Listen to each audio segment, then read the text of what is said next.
Thank you. It is great to be introduced by a friend.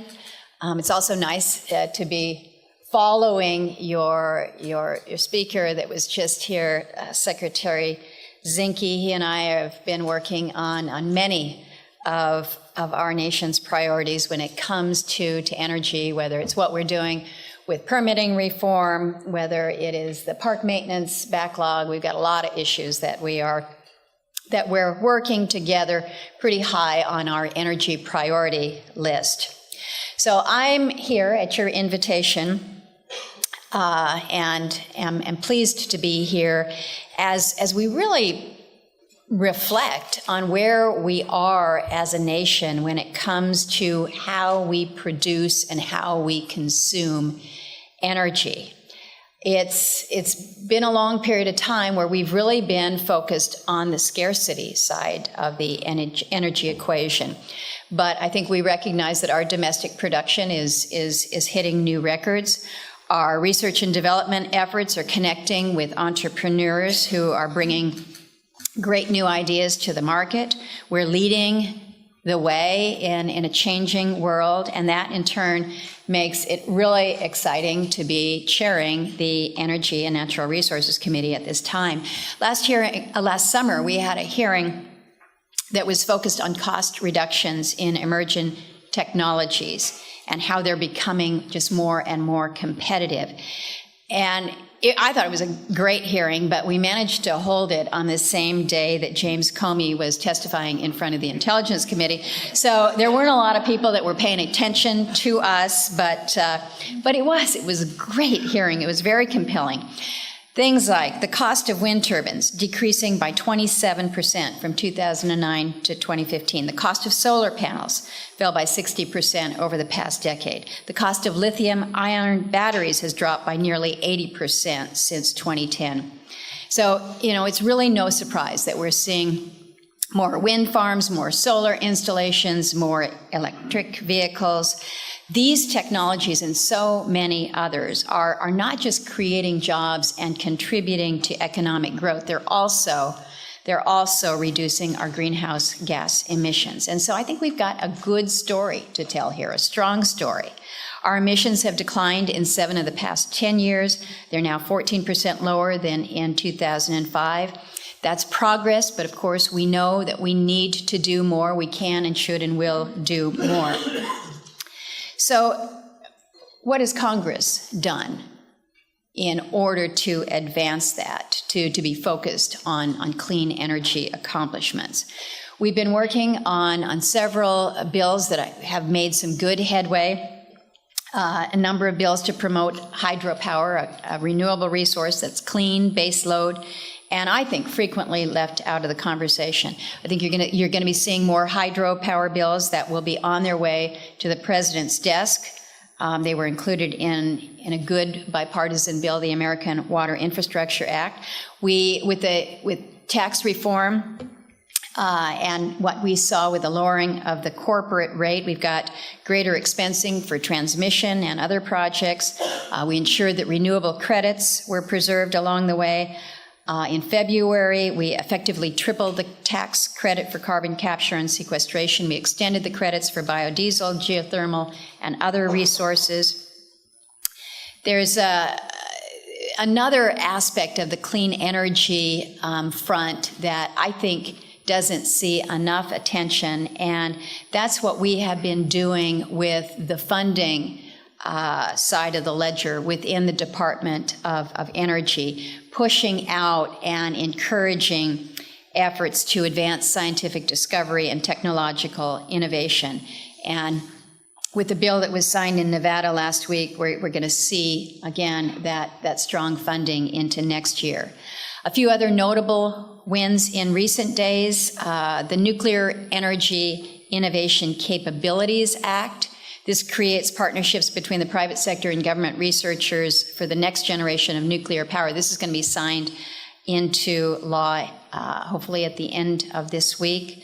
There's also another success with H.R. 589, which reauthorizes and strengthens the Department of Energy's Office of Science. We hope that that we're going to see that signed into law as well. So these are real accomplishments, but there is so much more that I think that we can and must and should do. I mentioned hydropower. I think that there is a lot that we can do on permitting reforms that will help us ease some of the regulatory barriers and help to build down project cost. On the nuclear front, very recently I introduced, along with 7 colleagues, the Nuclear Energy Leadership Act. This is going to build on our work on advanced reactors. We all know America's story here when it comes to nuclear power. We invented commercial nuclear power. It's our largest source of emissions-free energy. But we're seeing what's happening with the current fleet in terms of retirements, often prematurely. So I am pretty aggressive on this. We shouldn't be sitting back in this area. We have to come up with a set of eminently reasonable policies that will help restore our status as the global leader for this safe, clean, and reliable technology. Now, Senator Ayotte mentioned the energy bill that we were successful in advancing in the last Congress, 85-12, as she says, nothing to sneeze about. But it was not just the margin of support that we had. It was this all-encompassing policy that we had put together. Again, been over a decade since you'd seen major energy reforms. So we're not there yet. I am one who doesn't give up easily, and I have continued to urge my colleagues, our leadership, to make sure that we're doing all that we can within the Congress to really bring our energy policies up to speed. I think we have the ability to do that with this legislation. Focus on energy efficiency, grid modernization, mineral security, protection from cyber threats. These are all areas that we can and must do more on. Before I end my comments, I want to talk about what motivates me, what gets me up in the morning, and that's all things Alaska. And when so many think of Alaska, they think of Alaska where this big energy producing state. It's oil, it's gas, it's minerals, it's coal, and it is. We produce oil for the West Coast. We have enough natural gas to build a major world scale pipeline. But we also have every renewable resource in great abundance. Some will suggest, well, you don't have solar. Well, you haven't come to Alaska in the summertime when it's 24/7. And even in the winter, the reflection off of the snow can give you some intensity of rays that allow our more northern communities to stay warm. So don't discount Alaska when it comes to our renewable energy opportunities. But we also face some significant challenges. I am one who will stand before you and tell you that my state is seeing the impacts of a changing climate. We're on the front lines, some will say, of climate change. And whether it's what we're seeing with the loss of sea ice and the impact of coastal erosion, whether it's the change in habitat that affects animal migration patterns, we're seeing this, we're feeling it, and it is real there. So it is not just a kind of a rhetorical conversation in my state. It is, how do we balance this? The one thing that we know that we have are extraordinarily rich resources from the earth. But how do we access, how do we balance, how do we provide for the citizens of the people, the citizens of the state of Alaska, at the same time that we're being responsible stewards to our environment? And so this is a push, this is a daily challenge to us to do more, to do better when it comes to cleaner energy solutions. And it's not just from the environmental perspective and our obligation as stewards of the land.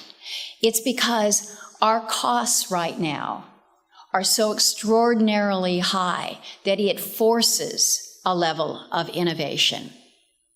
You might say, well, you're producing this stuff, so isn't it cheap? No, it's not, because more often than not, everything goes outside down to the lower 48 to be processed, to be refined, and then it's shipped back to us, and we are paying the costs. Come to my state. We're 1/5 the size of the United States of America. 80% of the communities in the state of Alaska are not connected by a road. So if you're not connected by a road, how do you get there? Well, you can take a boat, you can take a barge, you can fly in.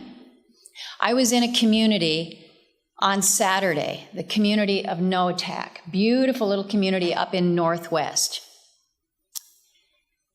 They have no way to get their fuel in. They are 100% powered by diesel. They haven't seen a barge in Noatak since 1986.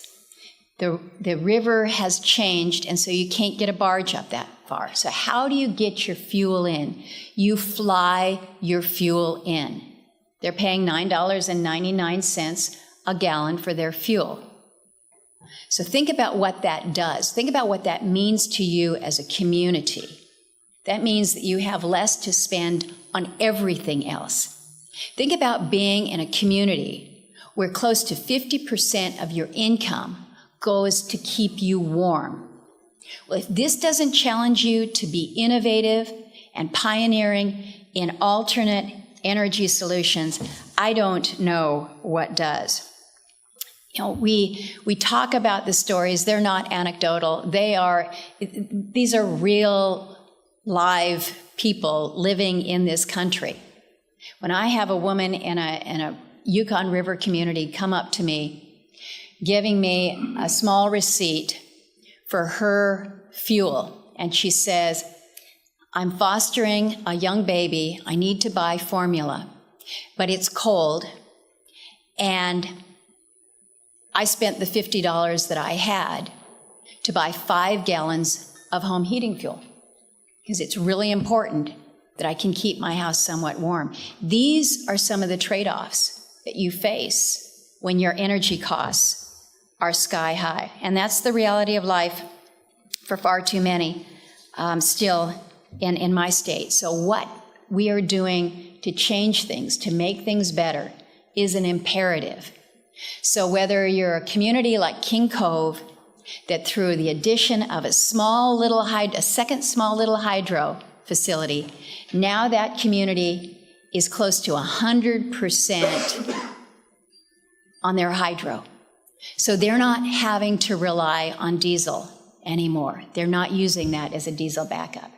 Cordova, much the same story, very dependent on diesel, but they've transitioned to small hydro projects. They're now a key partner for the Department of Energy on hybrid microgrids. In Kodiak, one of our largest fishing ports in the country, and they are between their wind turbines, their hydro, and their batteries and a flywheel, they're about 99% renewable power. This is significant for us. It was great to take Secretary Perry out there and have him see for himself how this all knit together. Igiugig, my husband was just out there fishing yesterday. I don't know how he gets time off fishing, but I get to be here telling you about him going fishing. But Igiugig, an amazing little river community in Southwest. They're working on an in-river hydrokinetic system to replace much of its costly diesel fuel. We are leading the world in microgrids in Alaska. And it's because necessity. So I guess my ask to you this morning is if you're working on clean energy, whether you're a researcher, whether you're an engineer, you're a salesman, my last message to you today is don't forget about us in Alaska. We are a proving ground. We are a living laboratory for the next generation of energy technologies. As I mentioned, our needs can be significant, but the opportunities are almost limitless. And so if you come to visit us, you'll not only find some willing partners who are willing to work hard and lead by example, we're also very hospitable neighbors there. So I want to thank you for the opportunity to be with you this morning and to join with you as you gather and work towards clean energy solutions for our country and really the world at large. So I appreciate the time this morning. Thanks so much.